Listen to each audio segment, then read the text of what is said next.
Chapter 9. Taking Aim at Syria. America has had a problematic relationship with Syria for nearly 50 years. The Ba'ath regime was a key Soviet client during the Cold War, and its authoritarian government has committed serious human rights abuses in the past and still denies basic freedoms to its population.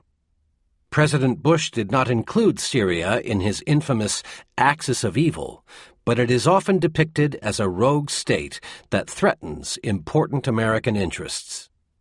U.S. policy toward Syria became more hostile after September 11, 2001, and the fall of Baghdad in April 2003 fueled speculation that the United States was going to go after Damascus as well.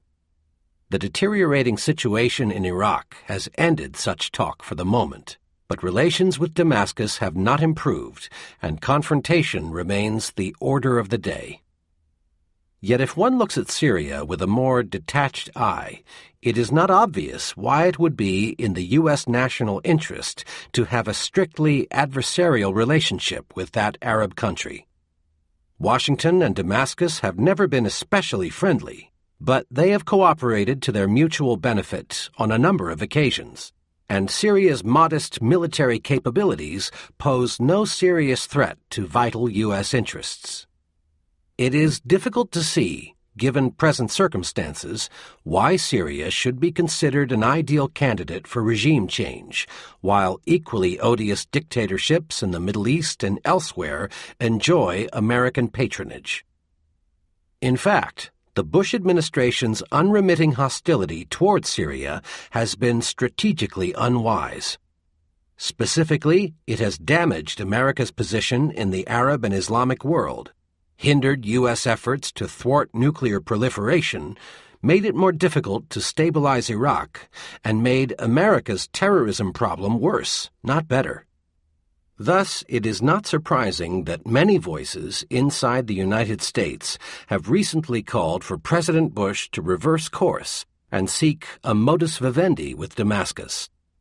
The Iraq Study Group, for example, called in December 2006 for the Bush administration to actively engage with Syria in diplomatic dialogue without preconditions.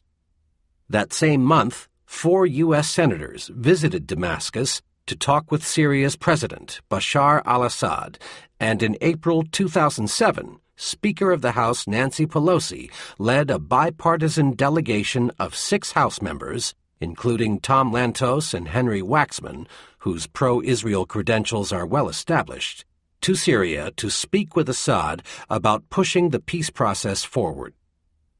Israel and the lobby have played a central role in pushing the Bush administration to pursue an increasingly confrontational policy towards Syria, albeit with some reluctance. The lobby has worked hard to get the United States to isolate and pressure Damascus, even when doing so jeopardized valuable forms of collaboration. In the absence of this pressure, Washington's relationship with Syria would be markedly different and would probably be more consistent with the American national interest.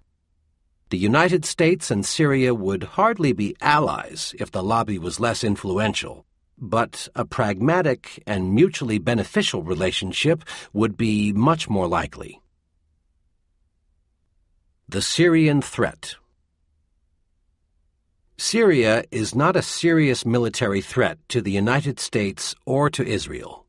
Its defense budget is less than 1/5 the size of Israel's, and it has an unimpressive army and air force that the Israel Defense Forces would easily defeat if serious fighting ever occurred.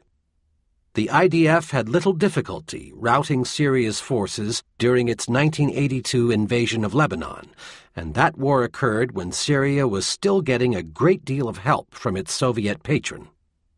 Damascus has been on its own since the Soviet Union collapsed, however, while Israel has continued to receive significant U.S. aid every year. A war between Israel and Syria would be a gross mismatch, which is why Syria's leaders go to considerable lengths to avoid provoking Israel. The American military would have even less trouble defeating the Syrians in a war.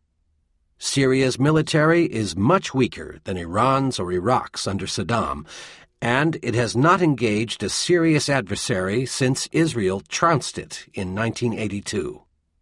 Unlike Iran today or Iraq under Saddam, Syria lacks the population size and wealth to be a regional hegemon. It can make life more difficult for the United States and for Israel, but it lacks the wherewithal to be a serious threat to either country. Furthermore, Syria does not have a nuclear weapons program, and there is no reason to think that it will pursue one anytime soon. It does have chemical weapons, which were first acquired from Egypt in 1973, and it may have a biological weapons program. It also has a large inventory of ballistic missiles, and thus the capability to deliver its chemical weapons against Israel and other countries in the region, although not the United States. But Israel has never worried much about this threat because it has its own chemical, biological, and nuclear weapons, and it could inflict far greater damage on Syria than Syria could inflict on Israel. In other words, Israel has an effective deterrent against Syria's chemical weapons. Syria's ability to create trouble rests mostly in its support for a number of terrorist organizations, notably Hezbollah, but also Hamas and Islamic Jihad. Indeed, Hamas leader Khalid Meshal lives in Damascus. All of these groups threaten Israel, but unlike al-Qaeda, none of them, including Hezbollah, directly threatens the United States. As Moshe Maus, an expert on Syria at Hebrew University, notes, Syria is not a saint, everybody knows that, but Hezbollah is mostly a threat against Israel. Moreover, Syria and al-Qaeda are bitter enemies, mainly because bin Laden is a Sunni and an Islamic fundamentalist, while Assad is the Shia leader of a secular state. In fact, al-Qaeda is believed to have links to the Syrian Muslim Brotherhood, an Islamic terrorist group that has battled the secular Ba'athist government in Syria for more than 20 years. Given that Damascus and Washington share a common enemy in al-Qaeda, it is hardly surprising that in the wake of 9/11, Syria began providing the Bush administration with important intelligence about bin Laden's organization. Contrary to the rhetoric about the global war on terror, it would be wrong to argue that Syria supports international terrorism, a global network of terrorist groups and states that target America and Israel alike. Rather, Syria supports a particular set of terrorist organizations whose agenda is focused primarily on Israel alone. One might argue that Syria is a serious threat to the United States because it supports the insurgency in Iraq. But there is little hard evidence that Damascus is providing support to the Iraqi insurgents, which is surely why the Bush administration has mainly made that charge against Iran, not Syria. It is probably the case that Syria is turning a blind eye to some of the fighters and weapons that flow across its borders into Iraq. But Washington has pursued a confrontational policy toward Damascus since September 11, which gives the Syrians powerful incentives to keep the U.S. military busy in Iraq. Ultimately, however, Syria is not the source of America's troubles in Iraq, and Damascus would have little interest in undermining the U.S. occupation if President Bush and his lieutenants were not threatening the Assad regime. The bottom line is that Syria is not a serious danger to the United States, and it has little reason to pick a quarrel with the world's most powerful state. In fact, Damascus has had reasonably good relations with Washington at a number of points in the recent past.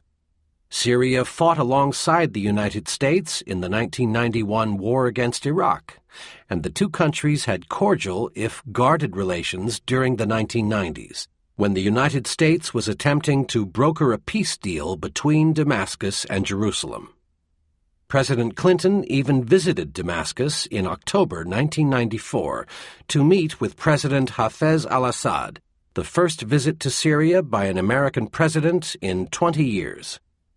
Afterward, Clinton remarked, "I went there because I was convinced that we needed to add new energy to the talks, and I came away convinced that we have." Later, in the fall of 2002, when Syria was a non-permanent member of the Security Council, it voted for UN Resolution 1441, which called for the return of UN weapons inspectors to Saddam Hussein's Iraq. And although the Bush administration played a key role in forcing Syria out of Lebanon in 2005, for many years the United States had counted on Syria to shut down Lebanon's civil war, 1976 to 1989, and to keep the peace there. Syrian President Assad is certainly not interested in being America's enemy. Flint Leverett, a former Bush administration official and one of the West's foremost experts on Syria, notes that Bashar has repeatedly stated his interest in a better relationship with the United States. Such interest is fully in keeping with Father Hafez's script and in line with any realistic assessment of Syria's strategic needs.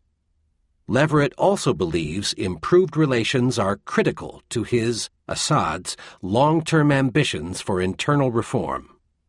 Seymour Hersh, who visited Assad in his Damascus office in 2003, found him eager to talk because he wanted to change his image and the image of his country.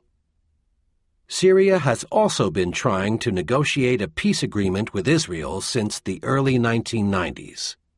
They came close to reaching a deal in early 2000, but Ehud Barak, the Israeli prime minister at the time, got cold feet at the last moment. Since then, the Syrians have made numerous offers to restart the negotiations and try to settle their differences. But Barak's successors, Ariel Sharon and Ehud Olmert, have refused and instead have pursued confrontational policies toward Syria. Those same Israeli leaders have also pushed the United States to treat Damascus as a dangerous adversary. Israel and the Golan Heights.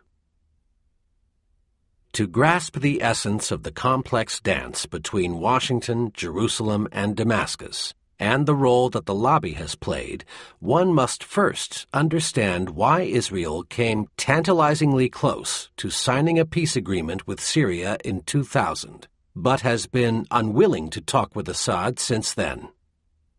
The taproot of the present conflict between Israel and Syria involves the Golan Heights.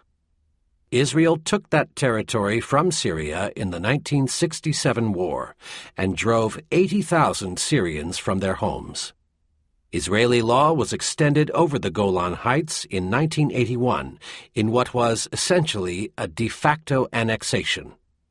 There are now about 18,000 Jewish settlers living there in 32 settlements and one city. Syria is deeply committed to getting this territory back, and toward this end, it supports terrorist groups like Hamas and Hezbollah. The Syrian military is too weak to threaten Israel, and these groups are its only means of putting pressure on Israel. In 1994, Prime Minister Yitzhak Rabin agreed in principle to return all of the Golan Heights to Syria in return for full normalization of relations between the two countries. It was widely understood that the Rabin deposit, as it came to be known, meant that Israel would withdraw to the border that existed on June 4, 1967, and that Syria would then end all support for Hezbollah, Hamas, and Islamic Jihad. Rabin was assassinated a year later, but his successors, Shimon Peres and Benjamin Netanyahu, remained committed in principle to withdrawing to the June 4, 1967 borders. Peres' tenure in office was too short to craft a deal, however, and Netanyahu, for various reasons, did not place a sufficiently high priority on it. Netanyahu's successor, Ehud Barak, was also willing to give back virtually all of the Golan Heights to Syria, although he would not commit himself to a full withdrawal to the 1967 border. Relations between Israel and Syria were not that bad in the latter half of the 1990s, as the two sides maneuvered to reach an agreement.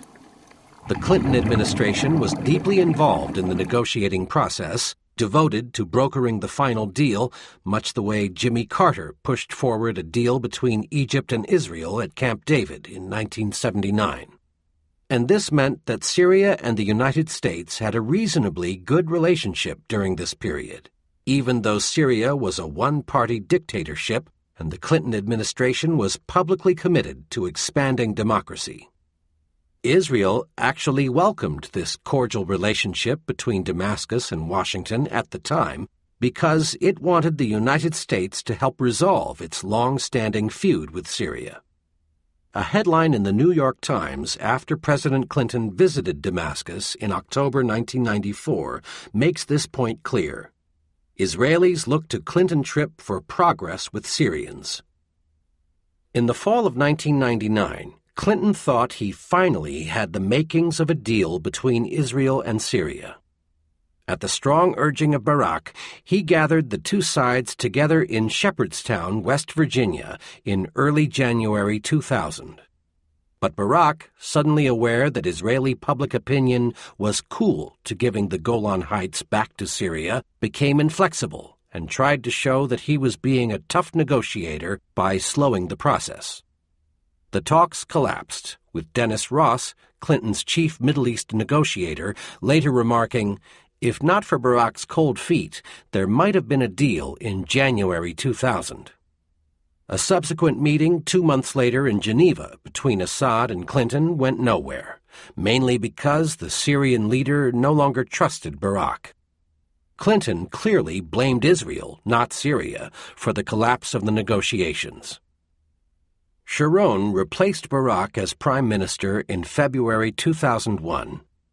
This development changed Israeli-Syrian relations for the worse, which, in turn, undermined Syrian-American relations as well. Unlike his four predecessors, Sharon had no intention of giving back the Golan Heights. "What was offered back then," he said, "in my wildest imagination I would not have considered." Sharon's successor, Ehud Olmert, has also made it clear that the Golan Heights will remain in our hands forever. This insistence on keeping that disputed territory as part of Israel enjoys widespread support on the Israeli right. When Javier Solana, the Secretary General of the Council of the European Union, said in March 2007 that he would like to help Syria get back the territory it lost in 1967, Yisrael Katz, a Knesset member from Likud, responded, "Israel will never retreat from the Golan Heights. The region is an integral part of Israel and vital for its security and protection." Moreover, Benjamin Netanyahu apparently now believes that Israel must remain in the Golan Heights. Israeli public opinion is clearly in favor of hanging on to the territory as well. A December 2006 survey indicated that 64% of the respondents opposed withdrawing from the Golan, even if it led to full peace with Syria. By contrast, only 19% favored the deal. A previous poll in early October 2006 produced similar results. 70% opposed full withdrawal in exchange for peace, while 16% favored it. Despite this entrenched resistance to withdrawal, there is substantial support within Israel's governing circles for trying to negotiate a deal with Syria, especially within the military. The IDF Chief of Staff said in 2004 that Israel was capable of defending itself without the Golan Heights and would be more secure if it signed a peace treaty with Syria. Not only would Israel then have normal relations with a long-standing enemy, but Hezbollah, Hamas, and Islamic Jihad would no longer receive support from Syria. And in the case of Hezbollah, loss of Syrian backing would make it much more difficult for Iran to supply it with weapons. Even more important, Syria could use its considerable influence in Lebanon to rein in Hezbollah. This line of argument took on greater urgency after the 2006 Lebanon War, in which Hezbollah was able to fight the IDF to a standstill. In response, a number of influential Israelis, including a former chief of staff and a former head of Shin Bet, created an organization called the Forum of the Peace Initiative with Syria. Its goal is to persuade the Israeli government to respond to Syrian peace overtures and hopefully reach a peace agreement between Damascus and Jerusalem. Haaretz has also been a strong supporter of negotiations with Damascus, as has Olmert's defense minister Amir Peretz. This approach, however, was firmly rejected by both Sharon and Olmert. Given that Israel's current leaders do not intend to return the Golan Heights to Syria, they have no interest in reopening peace talks with Damascus. What is there to talk about? To justify their intransigence, they seek to portray Syria as a rogue state that cannot be trusted and that understands only the mailed fist. It is no wonder that the Syrian ambassador to Washington said in early 2004 that, "The more we talk about peace, the more we are attacked." Confrontation, not cooperation, is the best policy for dealing with Syria, according to Israel's current leaders, who have an obvious interest in getting the Bush administration to see Syria in a similar light. Thus, in contrast to the late 1990s, when Israel favored cooperation with Syria, since 2001, both Israel and a number of its American backers have worked hard to convince the U.S. government to treat Syria as a hostile and dangerous enemy. Syria still hopes to get the Golan Heights back, and it has made repeated attempts to reopen talks with Israel and negotiate a peace agreement along the lines of the Rabin Deposit. But Israel's leaders have refused even to countenance a dialogue with Syria. After a Syrian peace offer in early December 2003, the veteran military correspondent Zev Schiff observed in Haaretz that the most astonishing thing about the Syrian president's proposal to resume talks with Israel is the response of official Israel. Prime Minister Ariel Sharon has remained silent. Not a word has been heard from him. In the past, we always hoped for such proposals. In a mid-December 2006 interview with the Italian newspaper La Repubblica, President Assad called on Olmert to negotiate with him. Talk to Syria, and like many Israelis are saying, even if you think it's a bluff, you have nothing to lose. At the same time, the Syrian foreign minister told the Washington Post that Syria would be willing to begin talks with Israel without any preconditions, which appeared to be a significant change in Syria's bargaining position. Olmert rejected the opportunity to start talks and blamed it on President Bush, who, according to the Prime Minister, had forbidden him to negotiate with Syria. The implication of the Prime Minister's comments, which have been repeated by many other Israelis, is that he would talk with Assad were it not for his loyalty to Bush. This argument is unconvincing. Not only did the U.S. ambassador to Israel deny that Washington was preventing Israel from talking with Syria, but Israel is not in the habit of taking orders from any U.S. leader when its vital interests are at stake. Most important, there is hardly any evidence that Olmert is genuinely interested in meaningful peace talks with Syria. A senior Israeli government official told Aluf Ben of Haaretz that Israel, in Ben's words, never requested American permission to talk with Syria, as it has not yet decided whether it wishes to do so. The Prime Minister's refusal to negotiate is unsurprising, because an agreement comes with a price tag, to quote Defense Minister Peretz, which is giving up the Golan Heights, and Olmert is opposed to making that concession. Olmert grasped the pretext provided by Bush, the Haaretz reporter Gideon Samet writes, because he will not admit the real reason. He does not want to come down from the Golan Heights. Further evidence of Syria's interest in making peace with Israel and Israel's unwillingness to seize the opportunity was revealed in January 2007, when the Israeli press reported that Israelis and Syrians had met secretly in Europe between September 2004 and July 2006 for the purpose of coming up with a proposal for an agreement between the two states. The meetings were unofficial and did not involve policymakers in either government. However, both governments were kept informed of the talks and, according to Haaretz, the European mediator and the Syrian representative in the discussions held 8 separate meetings with senior Syrian officials, including Vice President Farouk Shara, Foreign Minister Walid Mualem, and a Syrian intelligence officer with the rank of general. The two sides reached an agreement calling for Israel to return to the June 4, 1967 border between the two countries. In return, Syria would stop supporting Hamas and Hezbollah and even distance itself from Iran. The talks ended when the Syrians proposed that they be moved from an academic level to an official level, and the Olmert government refused. Then, in April 2007, Speaker of the House Pelosi visited President Assad in Damascus and told him that Olmert, with whom she had previously met in Israel, is ready to restart negotiations as well as to talk peace. Pelosi had misunderstood Olmert's position, however, and the Israeli government let her know in no uncertain terms that he had no interest in talking with Syria, which the official statement denounced as part of the axis of evil and a force that encourages terror in the entire Middle East. Olmert's position on the Golan Heights could always change, of course.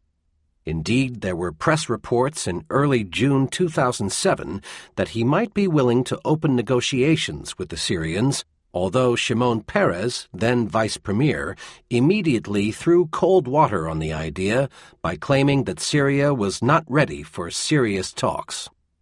It is also possible that some future Israeli leader might be willing, as Yitzhak Rabin was, to return the disputed territory in exchange for peace. Our argument is not that Israel will forever refuse to give up the Golan Heights, but instead that Israeli policy toward Damascus, whatever it might be, largely determines U.S. policy toward Syria, not the other way around. Given Israel's strong opposition to negotiating with Syria since Ariel Sharon came to power in February 2001, it is hardly surprising that the Bush administration, which came to power a month earlier, has gone to considerable lengths during that same time period to isolate and put pressure on the Assad government. Some might say that this analysis misses the crucial point that Syria continues to support terrorist organizations like Hamas and Hezbollah, and thus fully merits being treated as a rogue state by President Bush. But remember, none of those terrorist groups threatens vital U.S. interests, and Damascus backs them mainly because they are the only levers it has to pressure Israel into returning the Golan Heights.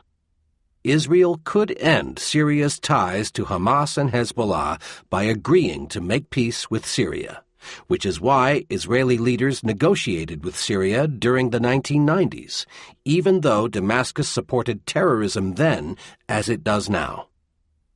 As noted, there has been significant resistance inside the U.S. government to treating Syria as an implacable foe. The CIA and the State Department have been especially vocal in making the case that confrontation with Damascus is strategically unwise. Israel and the lobby have taken the opposite position, however, and they have ultimately carried the day with President Bush. Let us look in more detail at the evolution of U.S. policy toward Syria since 9/11.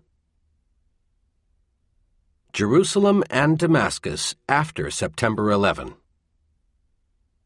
From the outset, Prime Minister Sharon and his lieutenants made it clear to the Bush administration that they viewed Syria as a dangerous threat to the United States as well as Israel. They did not push Washington to focus on Syria before March 2003, however, mainly because they were more concerned about Iran, and they were pushing for war against Iraq and did not want Washington to get distracted by other problems. As soon as Baghdad fell in mid-April 2003, Israeli leaders began urging the United States to concentrate on Damascus and to use its unmatched power to change the regime's behavior, or perhaps the regime itself. Sharon laid out his demands in a high-profile interview on April 15, 2003. In Yediot Ahronoth, the Prime Minister said that Syrian President Assad is dangerous, his judgment is impaired, and he claimed that Assad had allowed Saddam to move military equipment into Syria just before the Iraq War began. Sharon called for the United States to put very heavy pressure on Syria in order to force Assad to end its support for Hamas and Islamic Jihad, push Iran's Revolutionary Guards out of the Bekaa Valley in Lebanon, cease cooperating with Iran, remove Hezbollah from the Israeli-Lebanese border and replace it with the Lebanese army, and eliminate Hezbollah's missiles aimed at Israel. On seeing this remarkably bold request, one high-ranking Israeli diplomat warned that Sharon should adopt a lower profile with regard to offering his advice about relations between Damascus and Washington. But Sharon was not the only high-level Israeli official asking the Bush administration to get tough with Syria. Defense Minister Shaul Mofaz told Ma'ariv on April 14, "We have a long list of issues that we are thinking of demanding of the Syrians, and it is appropriate that it should be done through the Americans." Specifically, he wanted Syria to stop all assistance to Hamas and Islamic Jihad and to dismantle Hezbollah. 2 weeks later, Sharon's national security advisor, Ephraim Halevi, came to Washington and encouraged U.S. officials to take what the Forward reporter Ari Nir termed decisive action against Syria. In addition to warning about Syria's weapons of mass destruction, Halevi reportedly described Assad as irresponsible and brash. Addressing a YNAP conference on May 3, he said Assad was prone to bad influence and warned that he cannot be left to his old tricks. Instead, Halevi emphasized, there are many measures short of war that can be employed to draw the fangs of the young, arrogant, and inexperienced president of Syria. With Saddam gone, Israel was trying to convince the Bush administration that Syria was at least as dangerous as Iraq, maybe even more so. The claim is absurd if one looks even briefly at Syria's capabilities. It is, after all, a country with fewer than 19 million people and a defense budget that is 1/300th that of the United States. Yet the Israeli strategist Yossi Alfer now warned that, from Israel's perspective, Syria could do a lot of damage, a lot more than Iraq. The Washington Post reported in mid-April 2003 that Sharon and Mofaz were fueling the campaign against Syria by feeding the United States intelligence reports about the actions of Syrian President Assad. In their efforts to demonize Syria and bait the United States into ratcheting up the pressure, Israel accused Damascus of harboring high-level Iraqis from Saddam's regime and, even worse, of hiding Iraq's weapons of mass destruction. In August 2003, when a suicide truck bomber blew up UN headquarters in Baghdad, Israel's ambassador to the UN caused a diplomatic spat by suggesting that Syria had provided the truck, in effect implying that Syria was partly responsible. In much the same vein, Itamar Rabinovich, the former Israeli ambassador to the United States, told Seymour Hersh that he wondered whether, given the quality of their sources, the Syrians had had advance information about the September 11th plot and failed to warn the United States.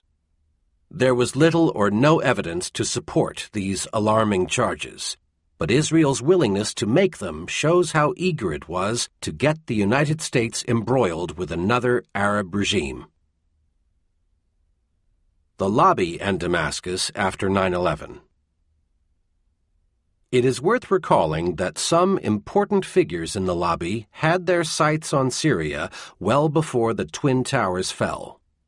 Damascus was a prominent target in the 1996 Clean Break study written by a handful of neoconservatives for incoming Prime Minister Netanyahu. In addition, Daniel Pipes and Ziad Abdelnour, the head of the U.S. Committee for a Free Lebanon, USCFL, had co-authored a report in May 2000 calling for the United States to use military threats to force Syria to remove its troops from Lebanon, get rid of its WMD, and stop supporting terrorism. The USCFL is a close cousin to the lobby. Numerous neoconservatives are among its major activists and supporters, including Elliot Abrams, Douglas Feith, Richard Perle, and David Wormser. In fact, all of them signed the 2000 report, as did pro-Israel Congressman Eliot Engel, Democrat New York, another core USCFL supporter. This proposal and others like it did not gain much traction in Washington during the Clinton years, mainly because Israel was committed to achieving peace with Syria during that period. Apart from these hardliners, most groups in the lobby had little incentive to challenge Clinton's policy toward Syria, because the president's approach tended to mirror Israel's. But when Sharon came to power in 2001, Israel's thinking about Syria changed dramatically. Reacting to this shift, a number of groups in the lobby began to press for a more aggressive policy toward Damascus. In the spring of 2002, when Iraq was becoming the main issue, the American Israel Public Affairs Committee was also promoting legislation to formally place Syria on the axis of evil, and Congressman Engel introduced the Syria Accountability Act in Congress. It threatened sanctions against Syria if it did not withdraw from Lebanon, give up its WMD, and stop supporting terrorism. The proposed act also called for Syria and Lebanon to take concrete steps to make peace with Israel. This legislation was strongly endorsed by a number of groups in the lobby, especially Aipac, and framed, according to the Jewish Telegraphic Agency, by some of Israel's best friends in Congress. JTA also reported that its most avid proponent in the administration was Elliot Abrams, who, as we have seen, is in frequent contact with Olmert's office. The Bush administration opposed the Syria Accountability Act in the spring of 2002, in part because it feared that the legislation might undermine efforts to sell the Iraq War, and in part because it might lead Damascus to stop providing Washington with useful intelligence about al-Qaeda. Congress agreed to put the legislation on the back burner until matters were settled with Saddam. But as soon as Baghdad fell in April 2003, the lobby renewed its campaign against Syria. Encouraged by what then looked like a decisive victory in Iraq, some of Israel's backers were no longer interested in simply getting Syria to change its behavior. Instead, they now wanted to topple the regime itself. Paul Wolfowitz declared that there has got to be regime change in Syria, and Richard Perle told a journalist that we could deliver a short message, a two-worded message, to other hostile regimes in the Middle East. You're next. The hawkish Defense Policy Board, which was headed by Perle and whose members included Kenneth Edelman, Elliot Cohen, and James Woolsey, were also advocating a hard line against Syria. In addition to Abrams, Perle, and Wolfowitz, the other key insider pushing for regime change in Syria was Assistant Secretary of State and later UN Ambassador John Bolton. He had told Israeli leaders a month before the Iraq War that President Bush would deal with Syria, as well as Iran and North Korea, right after Saddam fell from power. Toward that end, Bolton reportedly prepared to tell Congress in mid-July that Syria's WMD programs had reached the point where they were a serious threat to stability in the Middle East and had to be dealt with sooner rather than later. The CIA and other government agencies objected, however, and claimed that Bolton was inflating the danger. Consequently, the administration did not allow Bolton to give his testimony on Syria at that time. Yet Bolton was not put off for long. He appeared before Congress in September 2003 and described Syria as a growing threat to U.S. interests in the Middle East. In early April, YNAP released a bipartisan report stating that Syria should not miss the message that countries that pursue Saddam's reckless, irresponsible, and defiant behavior could end up sharing his fate. On April 15, Israeli-American journalist Yossi Klein Halevi wrote a piece in the Los Angeles Times titled, "Next, Turn the Screws on Syria," while that same day, neoconservative Frank Gaffney, the head of the Center for Security Policy, wrote in the Washington Times that the Bush administration should use whatever techniques are necessary, including military force, to effect behavior modification and/or regime change in Damascus. The next day, Zev Chafetz, an Israeli-American journalist and former head of the Israeli government press office, wrote an article for the New York Daily News titled, "Terror-Friendly Syria Needs a Change Too." Not to be outdone, Lawrence Kaplan wrote in the New Republic on April 21 that Syrian leader Assad was a serious threat to America. The charges leveled against Syria were remarkably similar to those previously made against Saddam.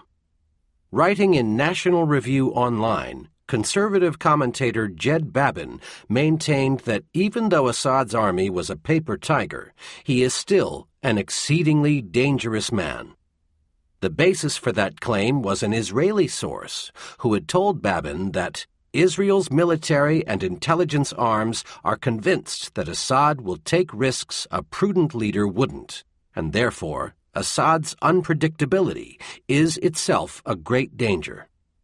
Mark Ginsburg, former U.S. ambassador to Morocco, warned of Syria's secret production of weapons of mass destruction and its weaponization of missile batteries and rockets. And like their Israeli counterparts, American supporters of Israel suggested that Syria was hiding Saddam's WMD. "It wouldn't surprise me," Congressman Engel remarked, "if those weapons of mass destruction that we cannot find in Iraq wound up and are today in Syria." Back on Capitol Hill, Engel reintroduced the Syria Accountability Act on April 12. 3 days later, Richard Perle called for Congress to pass it. But the Bush administration still had little enthusiasm for the legislation and was able to stall it again. In mid-August, Engel and a group of politicians and Jewish leaders from New York traveled to Israel and met for 90 minutes with Ariel Sharon in his Jerusalem office. The Israeli leader complained to his visitors that the United States was not putting enough pressure on Syria, although he specifically thanked Engel for sponsoring the Syria Accountability Act and made it clear that he strongly favored continued efforts to push the legislation on Capitol Hill. The following month, Engel, who announced he was fed up with the administration's maneuvering on Syria, began pushing the bill again. With Aipac's full support, Engel began rounding up votes on Capitol Hill. Bush could no longer hold Congress back in the face of this full-court press from the lobby, and the Anti-Syrian Act passed by overwhelming margins, 398-4 in the House, 89-4 in the Senate. Bush signed it into law on December 12, 2003. Why did Bush waver? Although Congress had voted overwhelmingly to turn the screws on Syria, the Bush administration was deeply divided about the wisdom of this policy. While neoconservatives like Perle, Bolton, and Wolfowitz were eager to pick a fight with Damascus, there was widespread opposition to that approach inside the State Department and the CIA. Even the president had little enthusiasm for directly confronting Syria, as reflected in the Jewish Telegraphic Agency's description of his signing of the Syria Accountability Act. Bush signed the act on a Friday night, the time the administration reserves for activities it would rather not share with the public. And the White House statement on the subject was about as, "I've got to do this, but I don't wanna," as it gets. Even after signing the law, Bush emphasized that he would go slowly in implementing it. Bush had good reasons to be ambivalent. As noted, the Syrian government had provided the United States with important intelligence about al-Qaeda since 9/11, and it had also warned Washington about a planned terrorist attack in the Gulf. Moreover, Syria gave CIA interrogators access to Mohammed Zamar, the alleged recruiter of some of the 9/11 hijackers. Flint Leverett, who worked for Bush in the White House at the time, writes that the president, in his communications with Bashar, whether by letter or phone, always acknowledged Syria's cooperation with the United States against al-Qaeda. Targeting the Assad regime would jeopardize these valuable connections and undermine the campaign against international terrorism in general and al-Qaeda in particular. The president recognized that a confrontational policy toward Syria could put America at risk. Bush also understood that Syria was not a threat to the United States, even taking into account its possible role in helping the Iraqi insurgency. Assad was actually eager to cooperate with Washington. According to Seymour Hersh, his chief of military intelligence told the administration that Syria would even be willing to work through back channels to discuss ways of restricting the military and political activities of Hezbollah. Playing hardball with Assad would make the United States look like a bully with an insatiable appetite for beating up Arab states, and putting Syria on the American hit list would give Damascus compelling reasons to cause trouble in Iraq and keep the U.S. military pinned down there so that it could not strike Syria. Even if the president wanted to pressure Syria, it made good sense to finish the job in Iraq first. The neoconservatives in the administration were naturally opposed to cooperating with Syria. They were even unhappy with the intelligence channel that was providing Washington with important information about al-Qaeda. Neoconservatives in the Office of the Secretary of Defense and the Office of the Vice President, Leverett writes, opposed accepting Syrian help, arguing that it might create a sense of indebtedness to Damascus and inhibit an appropriate American response to a state sponsor of terrorism. President Bush, however, has shown little interest in this kind of appropriate response. Indeed, he instructed the Pentagon not to plan for war against Syria in mid-April 2003, when the United States appeared to have just won a dramatic victory in Iraq, and when talk about striking Syria was beginning to fill the air. He certainly has not changed his mind on this matter in light of what has happened in Iraq since those heady days.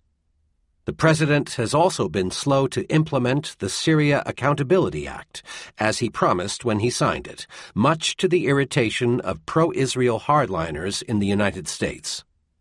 By the spring of 2004, Congressman Engel and some of his colleagues were so frustrated with Bush over his foot-dragging that they threatened to introduce a new and tougher version of the legislation. Contrary to Olmert's claims, there have even been scattered reports in the media over the past few years that the Bush administration might react positively if Israel accepted Assad's offer to reopen peace talks. Zev Schiff, for example, wrote in December 2003 that, in the opinion of American sources familiar with the thinking in the administration, it would have responded positively to an Israeli acceptance of Assad's proposal. The United States is not looking in principle for a military confrontation with Damascus and is ready to let Assad get onto a positive track. A month later, Aluf Ben wrote in Haaretz that senior American officials had told the Israelis that the United States will not object should Israel choose to take up Syrian President Bashar Assad's offer to resume negotiations. Ben noted, however, that Israel has received contradictory advice from lower-level administration officials. There have also been other reports saying that Washington was opposed to Israel talking with Syria. The Bush administration's bottom line is difficult to discern due to the continuing tug-of-war among policymakers over how best to deal with Damascus and a recognition of competing interests.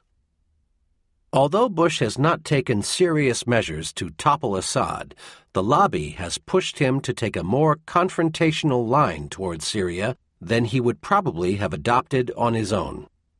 The president and his key advisers have consistently used harsh rhetoric or made veiled threats when talking about Damascus, and they have repeatedly charged Syria with supporting the insurgents in Iraq. They have also been quick to blame Syria any time there is trouble in Lebanon, and Bush has made no attempt to forge a pragmatic relationship with Syria or to mend fences with it. Neoconservatives inside and outside the administration have continued to call for using military force against Assad's regime. Such calls were especially evident during the Lebanon War in the summer of 2006.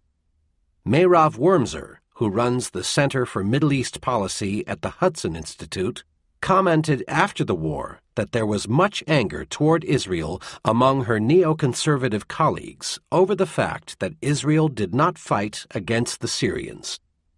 Instead of Israel fighting against Hezbollah, many parts of the American administration believe that Israel should have fought against the real enemy, which is Syria and not Hezbollah. Conclusion. Unfortunately, Washington's confrontational approach toward Damascus has produced nothing but negative consequences for the United States and undermined Israel's long-term interests, too. To begin with, Syria has stopped providing Washington with intelligence about al-Qaeda. Assad has done little to help the United States shut down the insurgency in Iraq and may be trying to protect his own position by helping to keep it going. After all, keeping the United States bogged down in Baghdad makes it less likely that the United States will be free to go after Syria. Damascus also has continued to support Hezbollah in Lebanon and has formed a tacit alliance with Iran, which makes it harder to maintain peace in Lebanon and to discourage Iran from pursuing nuclear weapons. Although these developments are not good for the United States, hardliners in the lobby remain committed to a policy of confrontation and are quick to criticize anyone who suggests a different course. Yet, in the wake of Israel's debacle in Lebanon last summer, and especially given the disastrous situation facing the United States in Iraq, significant pressure is now being put on President Bush to extend an olive branch to Syria. The hope is that Damascus might help stabilize the situation in Iraq, allow American troops to be withdrawn, and establish some semblance of order there. It also might be possible to peel Syria away from its alliance with Iran and weaken Hezbollah in the process. As noted, a number of senators and representatives, including Speaker of the House Nancy Pelosi, have defied the Bush administration and traveled to Damascus to meet with President Assad. Their aim is to improve relations between Syria and the United States, as recommended by the bipartisan Iraq Study Group, which would make it easier to address a number of regional security issues. But Israeli leaders, who appear determined to hold on to the Golan Heights, have no interest in seeing the United States establish cooperative relations with Syria. The most powerful groups in the lobby share Israel's perspective, and they have worked hard, and thus far successfully, to keep the Bush administration from pursuing a more cooperative relationship with the Assad regime. The result is that the United States continues to pursue a strategically foolish policy toward Syria, and will in all likelihood continue to do so until Israel gets a prime minister like Yitzhak Rabin, who understood that exchanging the Golan Heights for peace with Syria would leave Israel in a substantially better strategic position. The story here is a simple one. Without the lobby's influence, there would have been no Syria Accountability Act, and U.S. policy toward Damascus would have been more in line with the American national interest. One could add that a different U.S. policy might well have produced a Syrian-Israeli peace treaty by now, a treaty that would have further enshrined Israel's legitimacy and regional supremacy and reduced international support for its most determined, recalcitrant, and violent foes, Hamas, Hezbollah, and Islamic Jihad. America's misguided approach to Syria is not the only case where the lobby has insisted on a counterproductive policy of confrontation, to the detriment of the United States and Israel alike. One sees much the same story in recent U.S. policy toward Iran, which is the subject of the next chapter. Chapter 10. Iran in the Crosshairs. The United States and Iran have had an adversarial relationship ever since the 1979 revolution established the Islamic Republic. Given past U.S. interference in Iran, most notably the 1953 coup that restored Shah Reza Pahlavi to power, and the new regime's support for various radical groups, it is hardly surprising that the two states have remained deeply suspicious of one another and only occasionally engaged in limited acts of cooperation. Iran is a more serious strategic challenge for the United States and Israel than is Syria. Both Damascus and Tehran support Hezbollah, Hamas, and Islamic Jihad, and both are enemies of al-Qaeda. Each has chemical weapons and might have biological weapons, although the evidence for the latter is not conclusive. But there are three fundamental differences between Iran and Syria. First, Iran is seeking to master the full nuclear fuel cycle, which would allow it to build nuclear weapons if it so chose. It is also developing missiles that could deliver nuclear warheads against its neighbors, including Israel. This is why Israelis often refer to Iran as an existential threat. Iran will not be able to strike the American homeland with nuclear missiles anytime soon, but any weapons it might develop could be used against U.S. forces stationed in the Middle East or against European countries.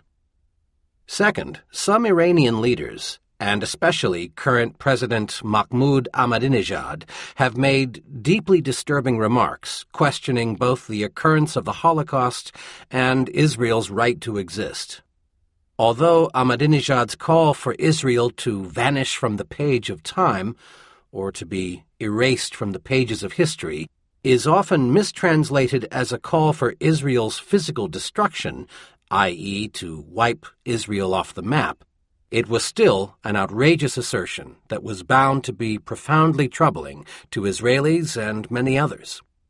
Iran's sponsorship of a conference on the Holocaust in December 2006, which featured prominent Holocaust deniers and other discredited extremists, merely reinforced global concerns about Iran's intentions. Third, Iran is the most powerful Islamic state in the Persian Gulf and has the potential to dominate that oil-rich area. This is especially true in light of what has happened to Iraq since America invaded in March 2003. Iraq had been Iran's principal rival in the region, but it is now a divided and war-torn society and is in no position to check Iran. Iran has links to several of the dominant Shia factions in Iraq, giving it far more influence over Iraq's evolution than it possessed when Saddam Hussein ruled in Baghdad. This dramatic shift in the regional balance of power explains why some believe that Iran looks like the winner of the Iraq War. Of course, Iran's power advantage over its neighbors would be even more pronounced if it acquired a nuclear arsenal. Iran's growing power is not good for the United States, which has long sought to prevent any one country from establishing hegemony in the Persian Gulf. This basic principle explains why the Reagan administration backed Saddam in the 1980s, when it looked like Iran might defeat Iraq in their bloody war. The United States also has strong incentives to prevent Iran from getting nuclear weapons. Israel is equally averse to seeing Iran dominate the Gulf because a regional powerhouse of that sort could be a long-term strategic threat. The prospect of a nuclear Iran is even more worrisome for Israeli leaders, who tend to view it as the ultimate nightmare scenario. But Israel is not the only Middle East country that is now worried about Iran. Many of Iran's Arab neighbors are also concerned about its nuclear ambitions, as well as its growing influence in the region. They fear that an especially powerful Iran might someday try to coerce them or even invade their country, as Saddam invaded Kuwait in August 1990. They are also somewhat suspicious of Iran because it is a Persian rather than an Arab state, and because they care about the balance of power within Islam between Shia and Sunnis. Iran is governed by deeply committed Shia, which alarms the leaders of Sunni-dominated states like Saudi Arabia, Kuwait, and the United Arab Emirates, who see Shia influence growing in the Arab world.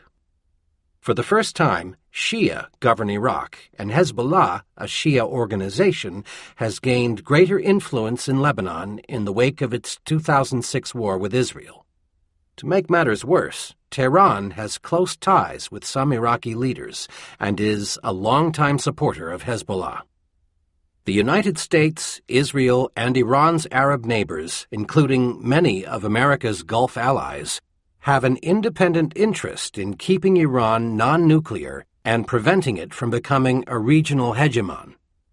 Washington would be committed to keeping Iran in check even if Israel did not exist, so as to prevent the other Gulf states from being conquered or cowed by Tehran. Unqualified support from the Arab world would make it easier for the United States to preserve the balance of power in the Gulf, and obtaining that support requires an effective strategy. Over the past 15 years, Israel and the lobby have pushed the United States to pursue a strategically unwise policy toward Iran. In particular, they are the central forces today behind all the talk in the Bush administration and on Capitol Hill about using military force to destroy Iran's nuclear facilities. Unfortunately, such rhetoric makes it harder, not easier, to stop Iran from going nuclear. During the 1990s, Israel and its American supporters encouraged the Clinton administration to pursue a confrontational policy toward Iran, even though Iran was interested in improving relations between the two countries. That same pattern was at play again in the early years of the Bush administration, as well as in December 2006, when Israel and the lobby made a concerted effort to undermine the Iraq Study Group's recommendation that President Bush negotiate with Iran. Were it not for the lobby, the United States would almost certainly have a different and more effective Iran policy. U.S. efforts to deal with Iran are further undermined by Israel's repressive policies in the occupied territories, which make it harder for the United States to gain the cooperation of Arab countries.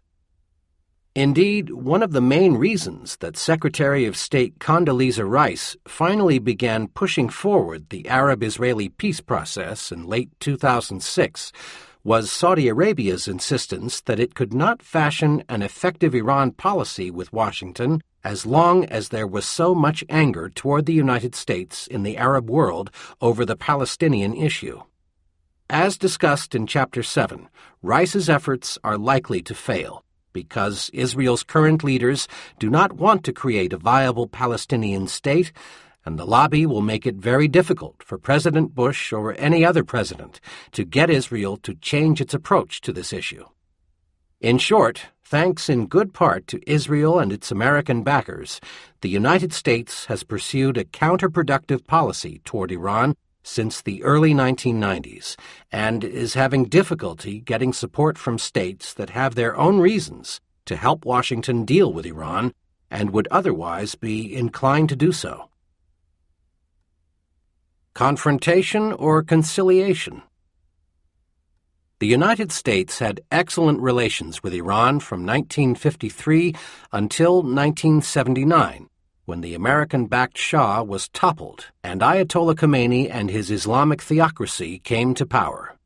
Since then, relations between the two countries have been almost entirely adversarial. Israel has also had hostile relations with Tehran since the Shah's overthrow. During the 1980s, however, neither the United States nor Israel was seriously threatened by Iran, mainly because it was involved in a lengthy war with Iraq, which pinned it down and sapped its strength. To preserve the regional balance of power, the United States simply had to make sure that the war ended in a stalemate. It accomplished this objective by helping Saddam Hussein's forces stymie Iran's army on the battlefield. Iran was exhausted when the war ended in 1988, and it was in no position to cause trouble in the region for at least a few years. Furthermore, Iran's nuclear program was put on the back burner during the 1980s, possibly because of the war.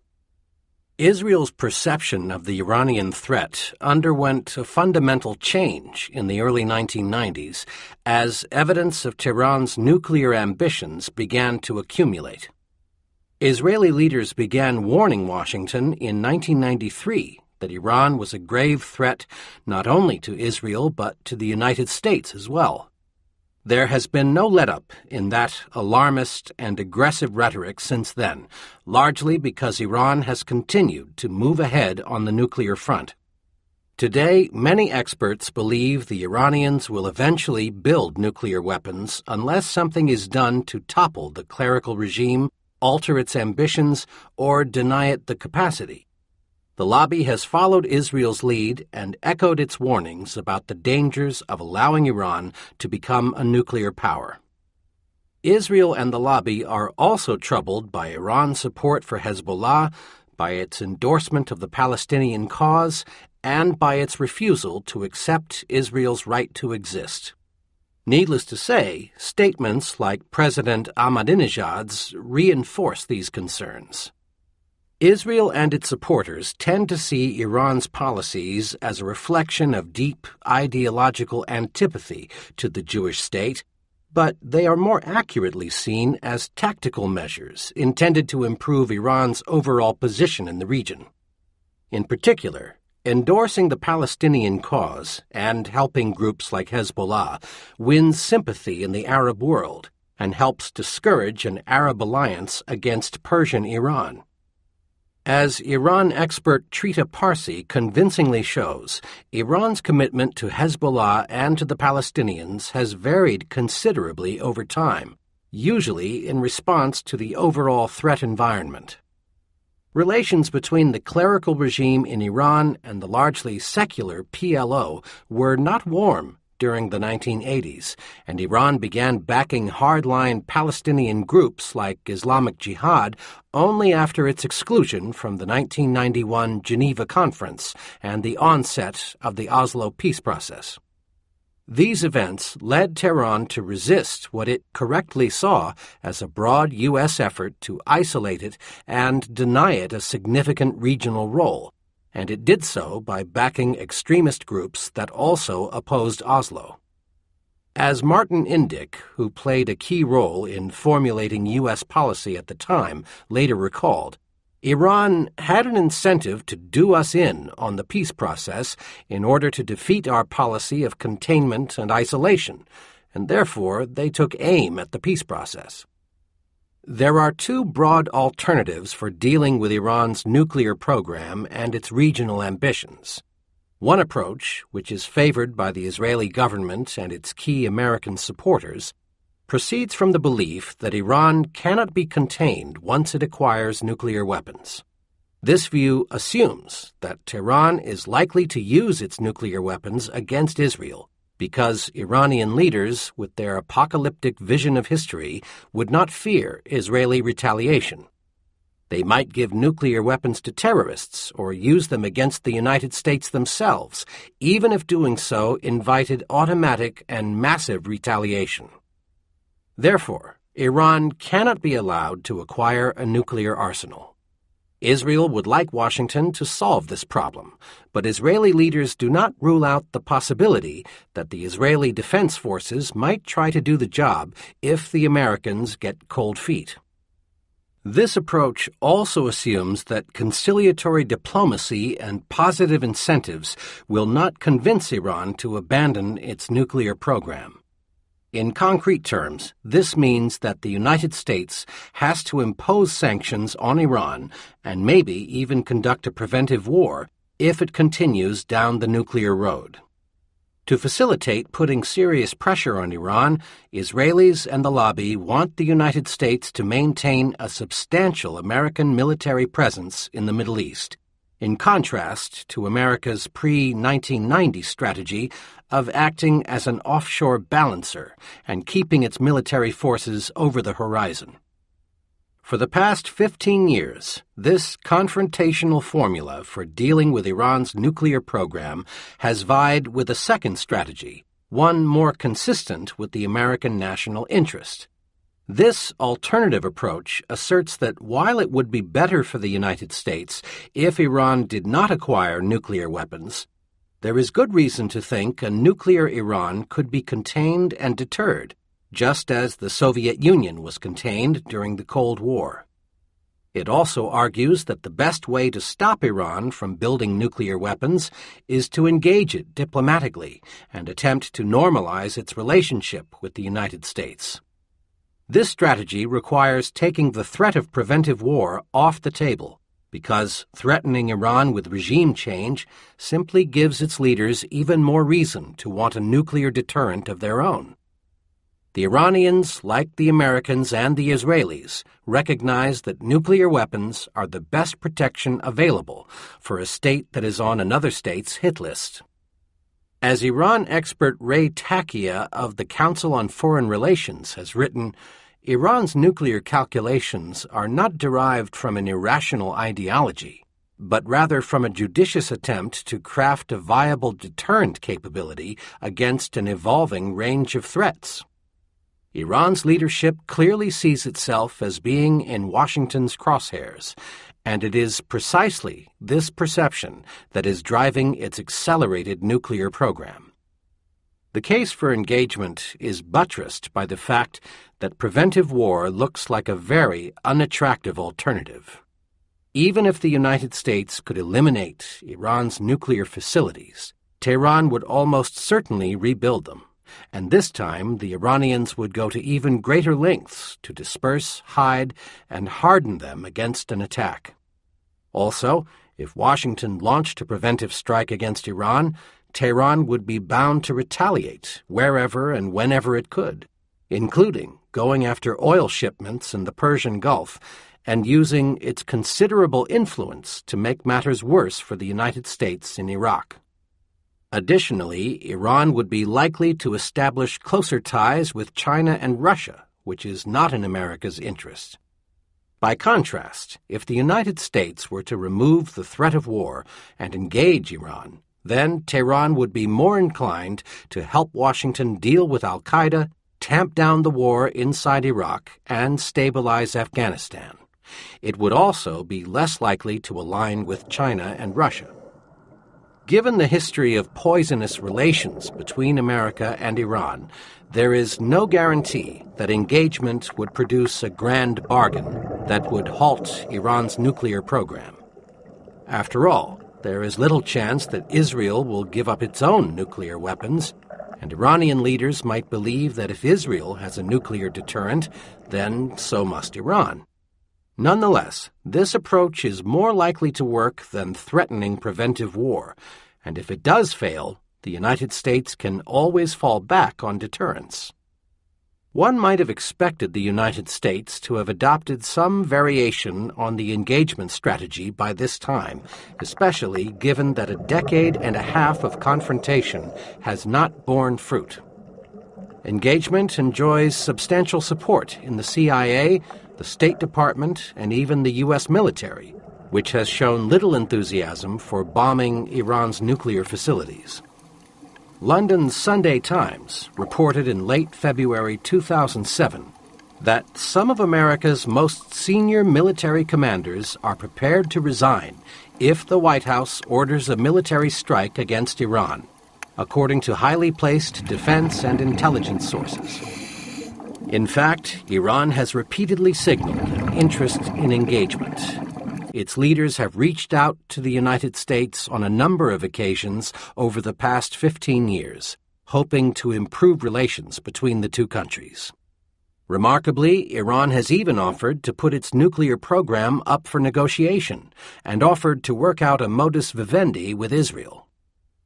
Yet, despite these promising opportunities, Israel and the lobby have worked overtime to prevent both the Clinton and Bush administrations from engaging Iran, and they have prevailed at almost every turn.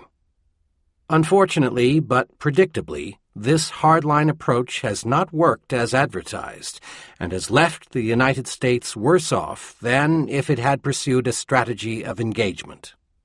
In response to this failed strategy, there is a growing chorus of voices inside and outside of Washington calling for a new opening toward Iran.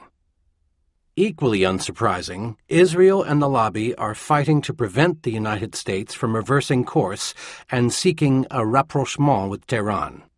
They continue to promote an increasingly confrontational and counterproductive policy instead.